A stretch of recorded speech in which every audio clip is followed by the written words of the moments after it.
Bien, buenos días. Un saludo para todos mis estudiantes del Instituto Técnico Distrital Laureano Gómez. Hoy hablaremos sobre la introducción a las instalaciones eléctricas domiciliarias. Bueno, entonces vamos a empezar hoy con tres conceptos. Son lo que son las líneas de distribución eléctrica, ¿sí? Alta tensión, media tensión y baja tensión. Entonces primero hablaremos de las líneas de alta tensión. De los voltajes que más populares son las líneas de 115.000 voltios, 115 kilovoltios o 230.000 voltios, 230 kilovoltios, entre otros voltajes. Realmente eso manejan otro tipo de voltajes también, pero son voltajes muy altos. ¿Listo? Después vienen las líneas de media tensión. Las líneas de media tensión son aquellas que encontramos todavía en nuestros barrios, en la parte de arriba de los transformadores. O sea, esta parte de acá. Estas son voltajes de 11.400 voltios. Estos 11.400 voltios entran a nuestro transformador y obtenemos lo que son las líneas de baja tensión, ¿sí? Que son todas estas, ¿sí? Donde encontramos las tres fases y un neutro. Bien, entonces estas serían las líneas de baja tensión, son las que nosotros normalmente manipulamos en nuestra casa. Entonces la energía, ¿a cuánto? Un voltaje de 208 voltios en bifásica, trifásica y a 120 voltios en monofásica.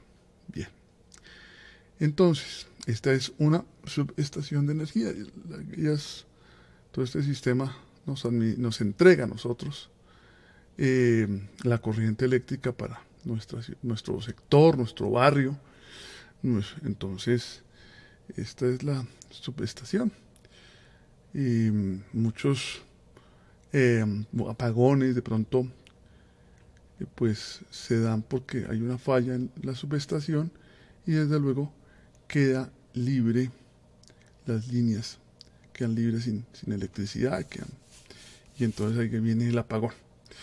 Bien, entonces este tema es muy importante. En una diapositiva anterior había colocado esta misma gráfica que corresponde a un transformador trifásico. Y entonces se conecta la media tensión aquí, en la parte de atrás. R, S y T, acá. Aquí se conectaría la media tensión, listo, y en nuestro secundario obtendríamos RST a un voltaje más bajo, desde luego, porque es un transformador reductor, RST y un neutro. Entonces, cuando hablamos de sistema trifásico y monofásico, hablamos de tres bobinas, que son esto tiene 6 bobinas, ¿sí? 3 de ellas, que sería el secundario, que serían estas, el esquema sería algo así, donde tendremos 3 bobinas, 3 fases, RST, RST, ¿sí? Bien, y aquí tendríamos el neutro. Habíamos dicho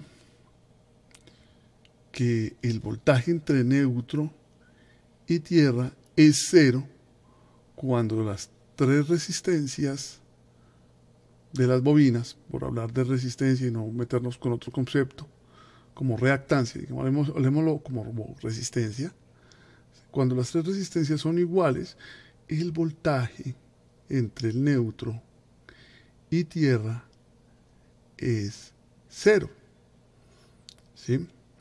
Pero eso garantizando que también las 3 corrientes sean iguales. Para que las 3 corrientes sean iguales, pues tendríamos que garantizar que en el sistema eléctrico todo se consuma por igual, algo que es muy complicado. Siempre hay una fase que queda más recargada que la otra. Cuando una fase queda más recargada que la otra, el voltaje entre el neutro y tierra sube, haciendo que haya un desbalance. Para balancear el sistema, ¿sí? Entonces los electricistas hacen esto.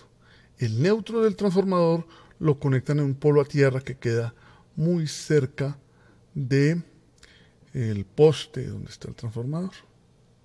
Sí, y es aquí donde aparece una de las grandes confusiones, porque dicen que el neutro es la misma tierra.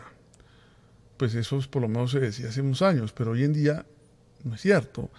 Son cosas totalmente distintas, son cosas totalmente diferentes. El neutro es el punto de acá donde se encuentran las tres corrientes y se anulan, ¿sí? Pero en cambio, el polo a tierra, ya lo hablamos, es un sistema de protección y cumple otra función. Pero lo importante es que este neutro que está en el transformador no haya conectado a la misma tierra física que está conectada a nuestra casa. Entonces, lo que es neutro y nuestra tierra física tienen que ser totalmente aparte, no pueden estar haciendo continuidad. ¿Listo? Entonces, esta es una de las cosas que de pronto, errores más comunes. Antes, el neutro iba conectado toda la tierra de todo, incluso uno veía continuidad incluso con las tuberías galvanizadas de la casa. Pero bueno, hoy en día ya sabemos que el polo a tierra cumple una función distinta. El neutro lo envían a tierra para balancear todo este sistema y hacer que ese voltaje sea mínimo. El voltaje que hay entre neutro y tierra es un voltaje muy bajito. Bien, sigamos. Entonces, claro, todo esto se calcula, ¿sí? Según tabla de cargas. Lo más común en hablar de acometidas. ¿Qué es la acometida? Es el cable que va desde el poste hasta el contador. Lo más común es que sea o en calibre 10, o en calibre 8, o en calibre 6, dependiendo de la carga que tenga una vivienda. ¿De acuerdo? Pues lo ideal sería ponerlo en 6, pero entonces el 6 tiene un problema. Es muy duro. Entonces, coger y desafortunadamente darle la vuelta, pues se vuelve bastante duro. Eso por un lado. Por otro lado, entre más grueso, el alambre es más costoso y las personas prefieren pagar menos y tener un sistema de pronto con un alambre más delgadito, ¿sí? Bueno, entonces pues eso es lo que pasa.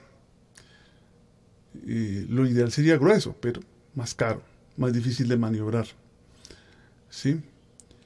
Y pues a la empresa de energía tampoco le conviene que tengamos una entrada muy gruesa, porque entonces dirán, bueno, entonces va a consumir más corriente y entonces quizás le cobramos más. Pero pues idealmente sería ideal tener alambres gruesos en nuestra instalación eléctrica. Otra cosa es que no sea bien práctico hacerlo. ¿Listo? Para los tomacorrientes de nuestra casa, normalmente usamos calibre 12. Digo normalmente, pero todo esto se calcula según la necesidad. Para la iluminación utilizamos el calibre número 14. Y ahora, como vienen de pronto bombillos LED, pues es posible que en un futuro ya utilicemos un alambre mucho más delgadito, porque no se requiere de pronto 14, a pesar que 14 es delgadito, de pronto no se requiere uno más delgadito para, pues, de pronto iluminación LED, ¿no? De pronto no. Y entonces, obviamente, pues, más delgadito, pues implica que sea más barato. Bueno, el contador monofásico. Entonces, el contador monofásico, pues muchas viviendas tienen contador monofásico, ¿sí? Entonces acá tienen que tener fase y neutro, una fase y un neutro, y aquí una fase y un neutro. Listo, este contador obviamente nos mide la potencia, la energía que usamos en kilovatios hora. Nos va marcando acá. Tienen unos candados que no se pueden manipular. Si los manipulamos, los rompemos, nos podemos meter en un problema que de pronto nos vayan a multar, porque pues obviamente levantando los ganchos y los tornillos podríamos alterar la medición de la corriente que nosotros estamos consumiendo. Bien, de igual forma, el contador trifásico, pues yo prefiero el contador trifásico, pero hay veces que pues, de pronto la carga es muy bajita y no amerita tener un contador trifásico, ¿sí? De pronto es algo muy básico, entonces no requiere.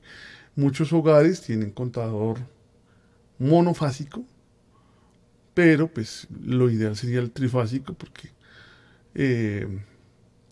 le da a uno la posibilidad de tener bifásica, de pronto conectar unos electrodomésticos con la bifásica, cosa que no lo podríamos hacer con el contador monofásico. Eso para la empresa de energía se llama aumento de carga.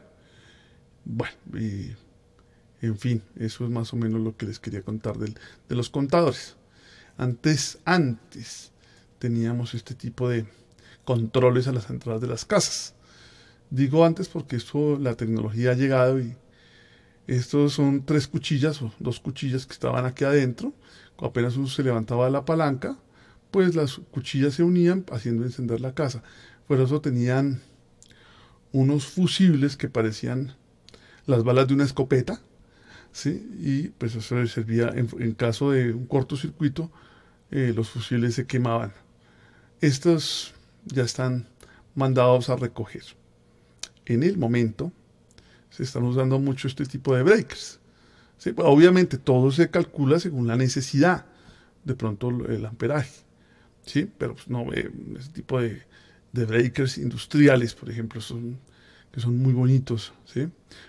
Tienen sus 3 fases por arriba, la corriente entra por arriba y sale por debajo, ¿sí? Estos me parecen muy hermosos.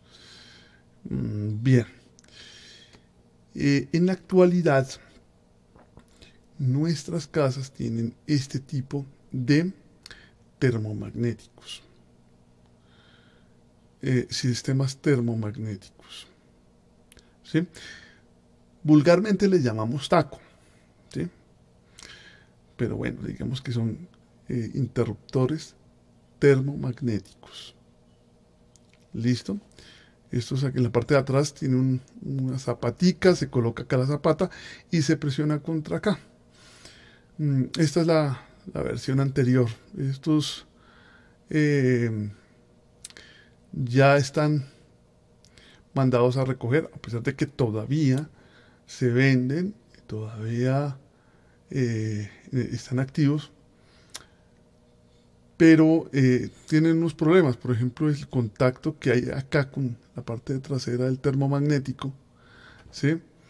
Genera muchas veces chispa, calor y por tanto un daño. A veces no son tan rápidos en el momento de una sobrecorriente. El térmico lo que protege es el conductor, no nos va a proteger los electrodomésticos, ¿sí? Los cables los va a proteger.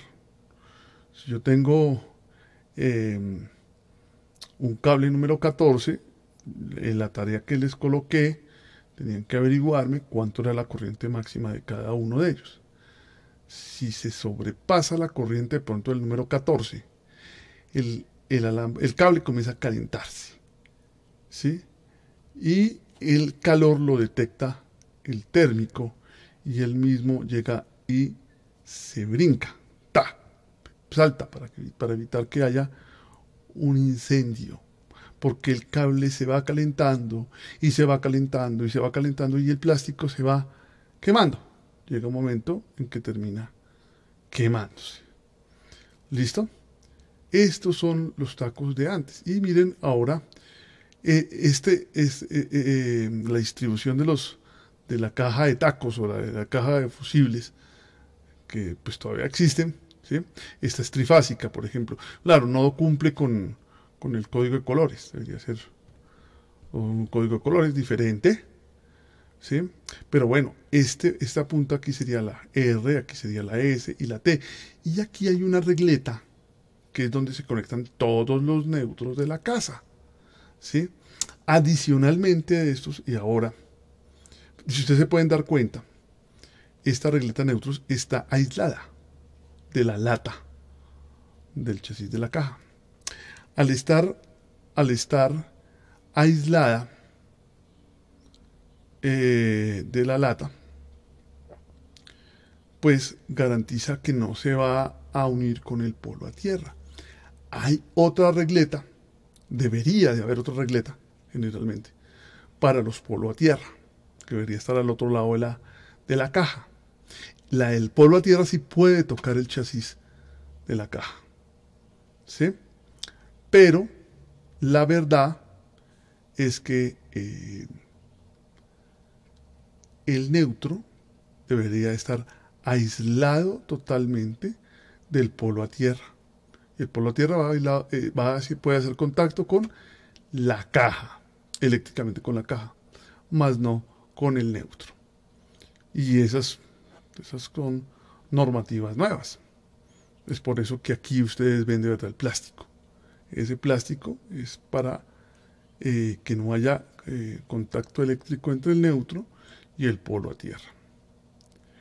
Bien, entonces, en una instalación monofásica, entonces, miren, este blanco es el neutro, ¿sí? Neutro. Este entra por un taco que está desconectado acá, y acá pues le falta un puente para los otros electrodomésticos, ¿sí? Pero lo que quiero que se vea acá es que en la parte de aquí arriba viene la fase. Esto sería una fase. Y aquí serían los neutros. ¿Listo? Y por el otro lado tendrían que venir los polo a tierra. Bien. Esta es una de las instalaciones ya más modernas, ¿sí? Con un totalizador, unos breakers de los modernos, ¿sí? Unos equipos modernos y unos barrajes. Miren, aquí abajo tienen unos barrajes de polo a tierra, ¿sí? Estos breakers, que son los que voy a mostrarles aquí, son mucho más efectivos, generan mucho menos problema.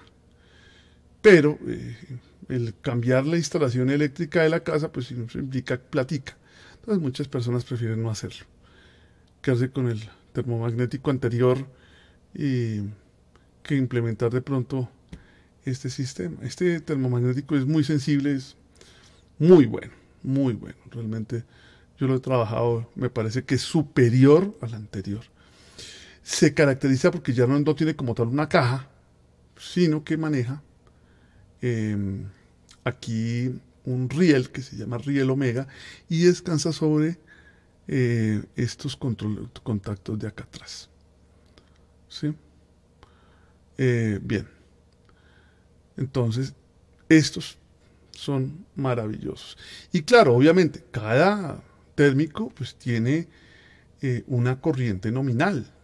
¿Cuántos amperios? 20 amperios, 30 amperios, depende de lo que vaya a controlar en serie, ¿sí? Puede ser para la iluminación, para el tomacorriente, para el computador, bueno, ¿sí? Todo tiene... La solución muchas veces no es cambiar el termomagnético por uno de mayor capacidad. Porque resulta, chicos, que todo esto se hace con cálculos. Y si uno de pronto arbitrariamente cambia algo, pues está permitiendo un incendio en dado caso que pase algo. Entonces todo esto es calculado. ¿Sí? Entonces, este es un térmico bipolar. Esta configuración es la configuración que utilizan en Europa, que a mí en lo particular me gusta mucho, porque funciona tanto con la fase y el neutro de una vez. Si se baja el térmico, desconecta la fase y el neutro de una vez. En cambio, en las que normalmente tenemos en la casa, solamente desconecta la fase. Bien, entonces este es un térmico de doble polo. Esto lo expliqué en otro video que se llama el interruptor diferencial. ¿Sí? Entonces, entramos por arriba, salimos por abajo, tenemos que subir otra vez, entrar por arriba y salir por abajo. Y aquí colocaremos los térmicos que van para las diferentes estancias de nuestra casa. Para la cocina, para el comedor, para el baño, depende de lo que se planee en carga. ¿Listo? Entonces, pues esta instalación, así es como lo hacen en Europa. Claro, hay que entender que en Europa pues el voltaje ya no son 120, sino son 220. Entonces, hay mayor posibilidad de electrocución. Por tal motivo, pues digamos que este sistema es más seguro. Entonces, ¿qué hacen acá? Pues mire, una llave general de 25 amperios, un interruptor diferencial de 25 amperios. Recuerden que el diferencial lo que está haciendo es lo que entra es igual que a lo que sale. Entonces, si entran 10 amperios, tienen que salir 10 amperios. En el momento que pronto alguien reciba una descarga eléctrica por algún motivo, el diferencial se salta porque pues, ve que hay una fuga. Apenas él sienta que hay una fuga de corriente, él se salta. ¿Sí? Y deja todo apagado. Y aquí pues una llave para un toma corriente de 20 amperios y un alumbrado de 20 amperios. Pues que de pronto es mucho, pero bueno.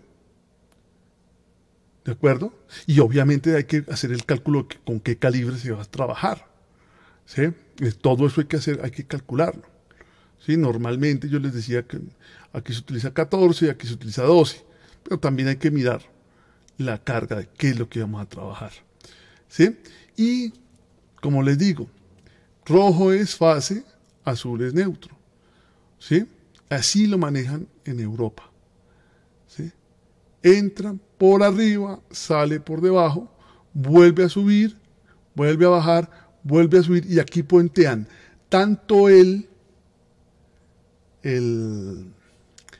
la fase como el neutro. ¿Listo? Obviamente sin que haya contacto. Hay unas cajas que venden en Europa que tienen el peine, lo llaman el peine, porque son, ¿cómo decirlo? Unos contactos que simplemente se conectan acá y no toca cablear, sino ya se sabe que este hace juego con este y este con el del otro y este con el del otro, de tal manera que se colocan los interruptores termomagnéticos y listo. No hay que hacer más. ¿Listo? Y ya pues aquí sería para el toma corriente y para el alumbrado. ¿Sí? Más o menos así.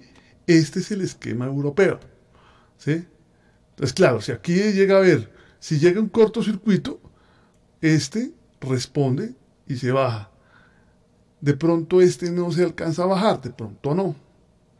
Pero si alguien le pega con la fase, llega a haber una descarga eléctrica, automáticamente el diferencial brinca y no hay electrocución. Salva a la persona que de pronto se electrocute. Bien, este es el modelo más o menos que utilizan en Europa y a mí me gusta mucho, pero implementarlo pues muchas veces va a generar más costos y bueno, en fin. Este es un tema el cual con mis estudiantes siempre hablo, porque como que lo que busco muchas veces es concientizar a mis estudiantes sobre lo que es la electricidad. En nuestras casas, que generalmente todas las casas tienen instalaciones eléctricas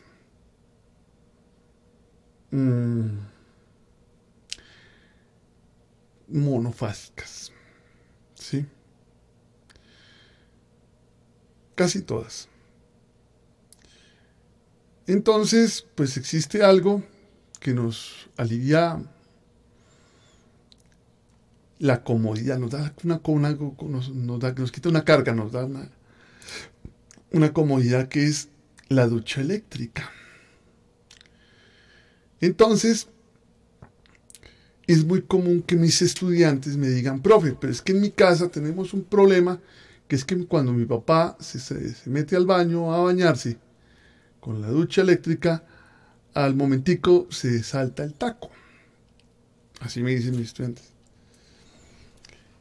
Y muchas personas lo que dicen es, bueno, entonces como se salta el taco y el taco es de 20, pues le voy a poner uno de 60 para que no se salte.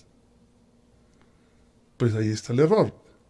Porque es que el taco está protegiendo, el térmico está protegiendo, es el cable. ¿Sí? Si el térmico se está saltando, es porque hay alta temperatura en los cables. Si usted le pone un térmico de 60 amperios, ¿sí? Pues en el momento que haya un cortocircuito, que haya una sobrecarga, que haya un incendio, pues él no va a responder. Y entonces ahí sí que será peor. ¿Y por qué se salta? Muchachos, se salta por la sencilla razón que muchas veces, por economía, no se coloca un conductor adecuado para la instalación.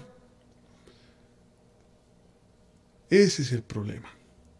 Hay que colocar un conductor incluso grueso desde la caja hasta el baño. Y eso es un poco complicado. Yo a mí en lo personal no me gustan las duchas a 110 voltios por eso. ¿Por qué? Porque el voltaje es de 110 voltios. Se requiere un cable grueso, casi un calibre 8.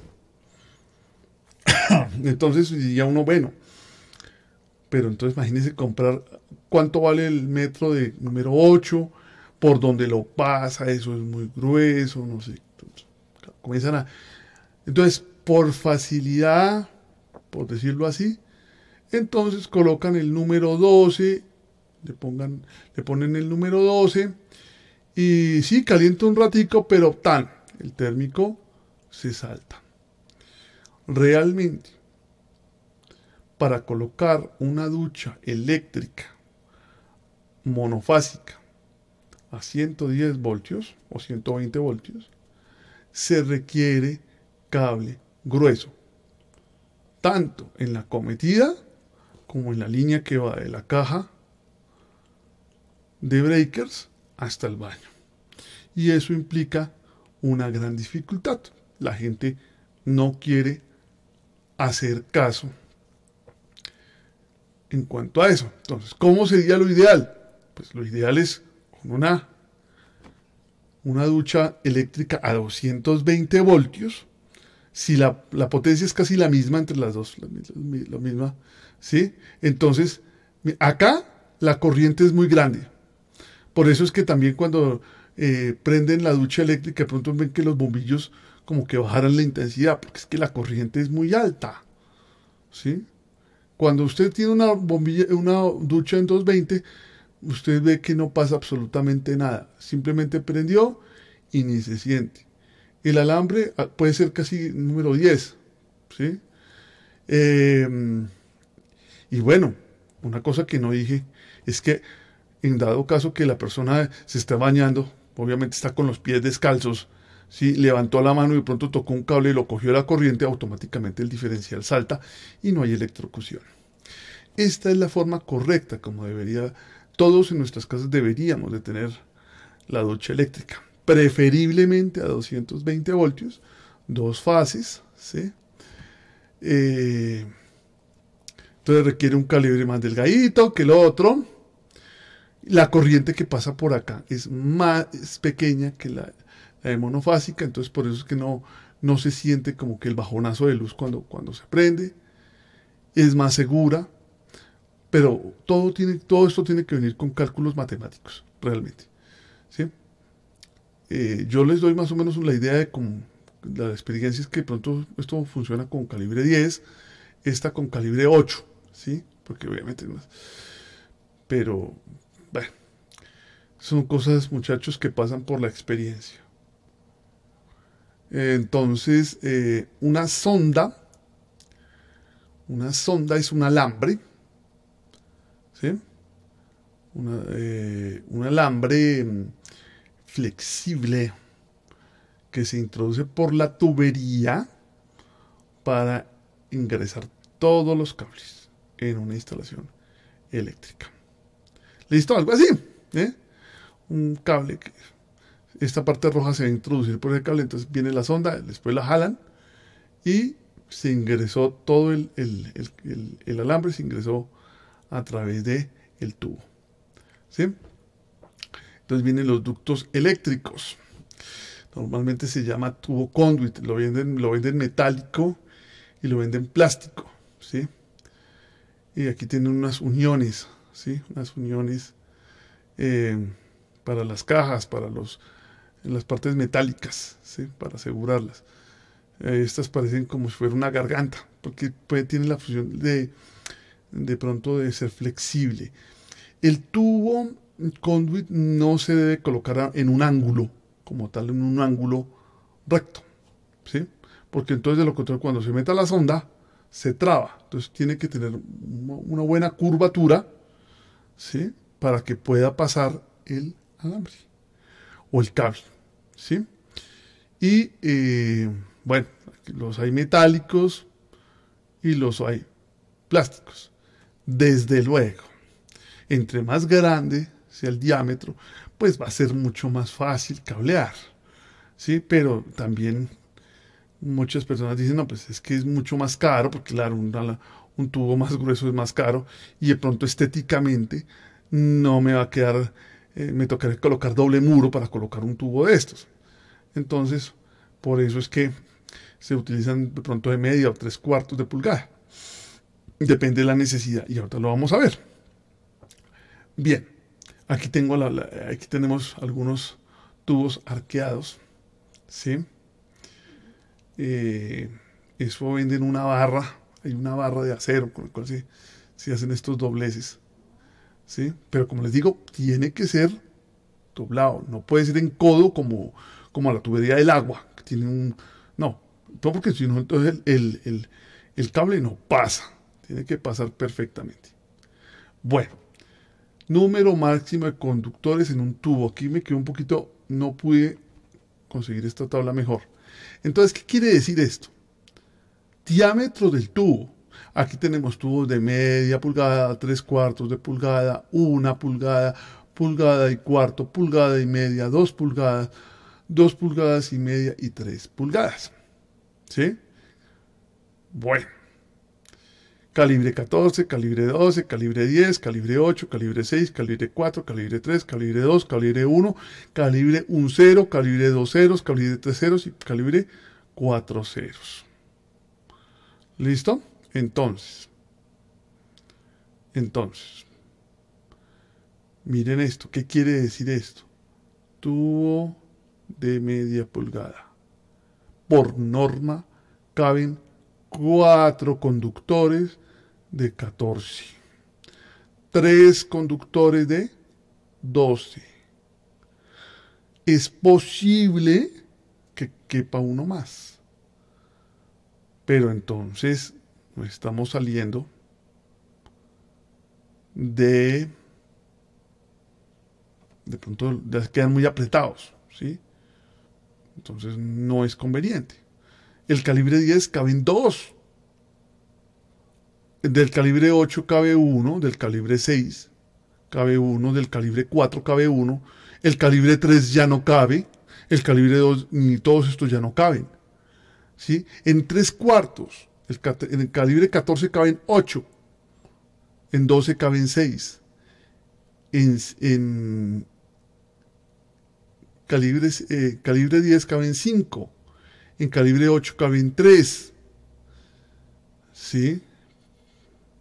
Entonces, por eso es que muchas instalaciones trifásicas colocan tubo de 3/4, porque caben 3. Bueno, claro que de pronto ahí tendría que caber 4. Entonces toca con 1 pulgada. Bueno, ¿listo? 6. En el calibre 6 cabe 1. El calibre 4 cabe 1. El calibre 3 cabe 1.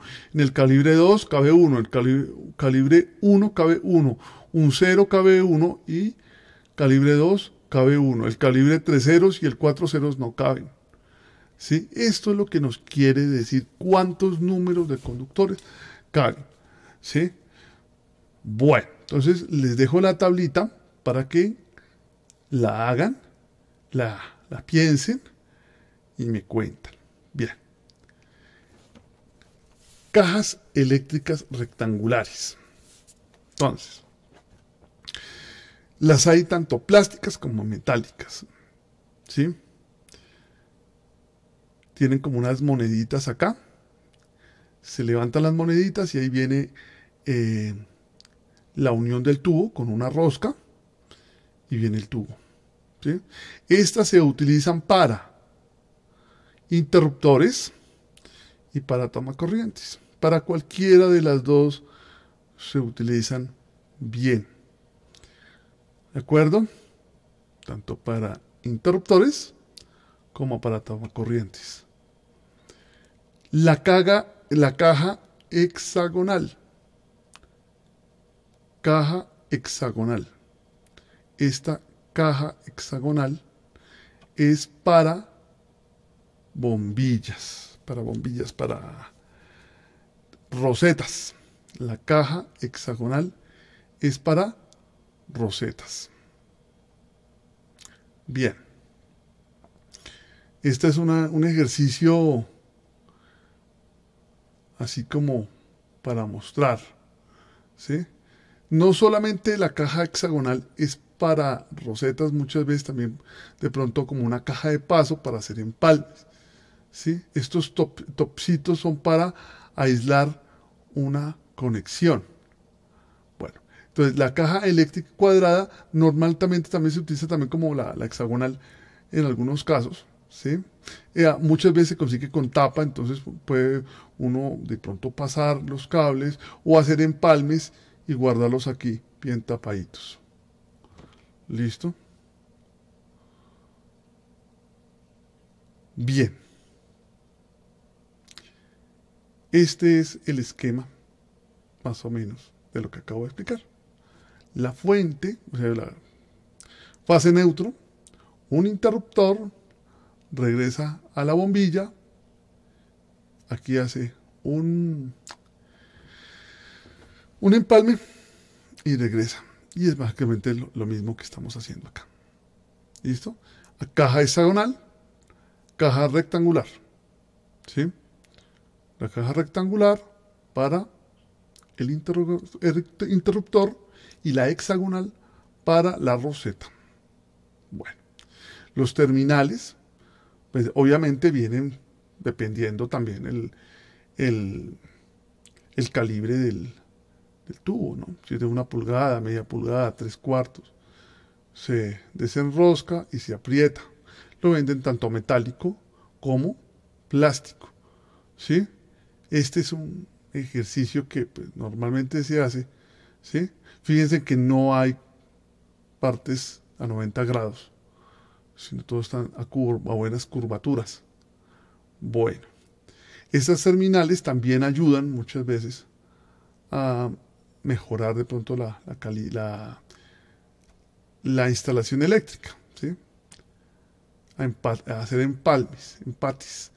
En la parte de acá muchas veces se puede levantar esto y ahí uno puede ver pronto algún empalme, ¿sí?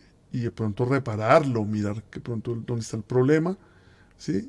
Y más o menos este es un esquema también de otra forma de cómo se puede hacer una instalación eléctrica con este tipo de empalmes. Bien, tipos de interruptores.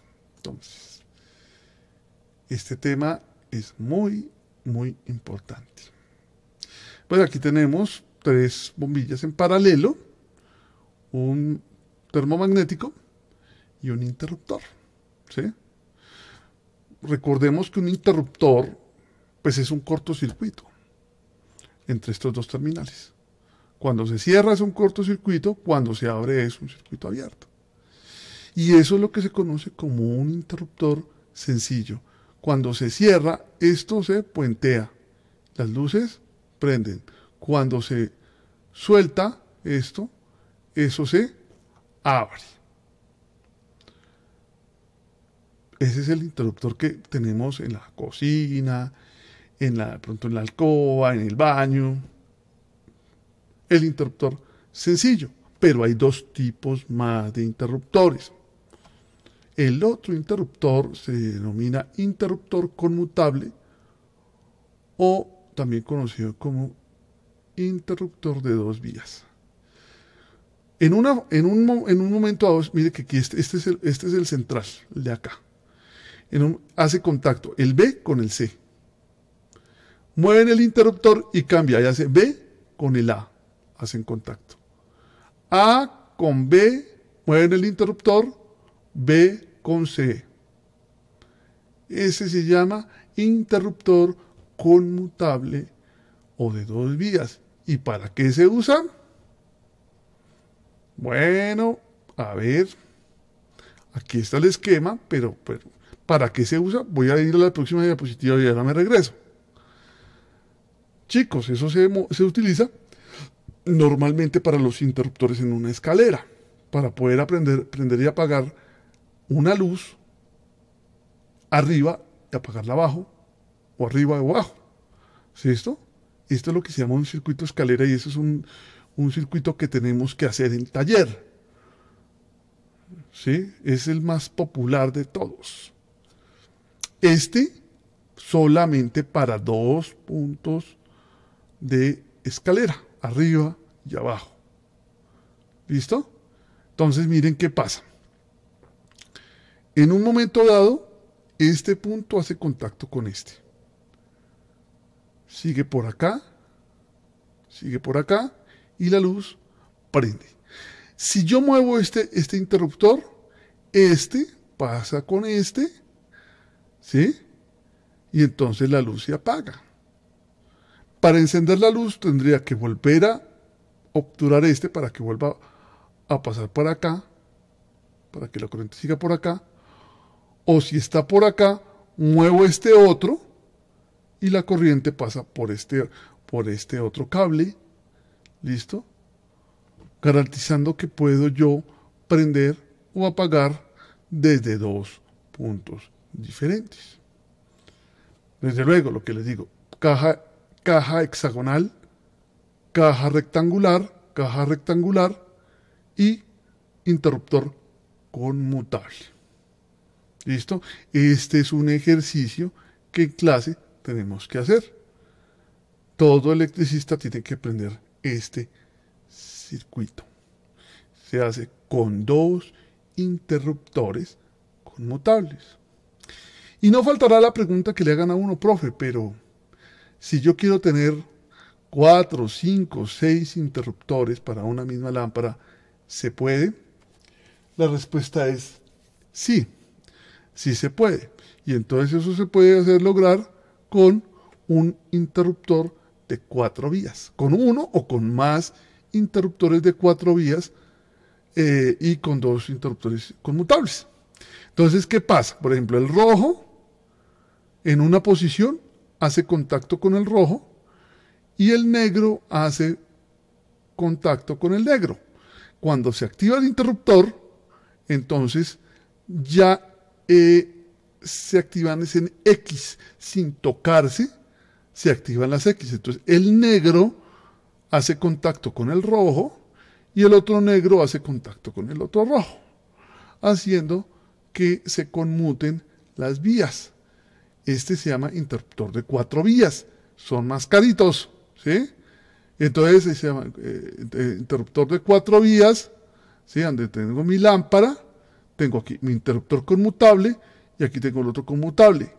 Y aquí tengo el de 4 vías. Me permite prender o apagar la luz desde cualquier punto. Puede ser, primer piso, segundo piso y tercer piso. Y desde luego las lámparas, pues me tocaría tener en paralelo 3 lámparas. ¿Listo? Podría ser. Y si es un edificio más alto, pues tocaría colocarle más interruptores de 4 vías. El problema del interruptor de 4 vías es que no son muy baratos. Por lo menos este interruptor lo coticé ahí en Mercado Libre y pues, de todas maneras los he visto todavía más caros y no son tan fáciles de conseguir. Bueno, entonces el tema de hoy fue este. Entonces, hasta aquí dejamos por el día de hoy. Entonces, muchas gracias y estamos pendientes.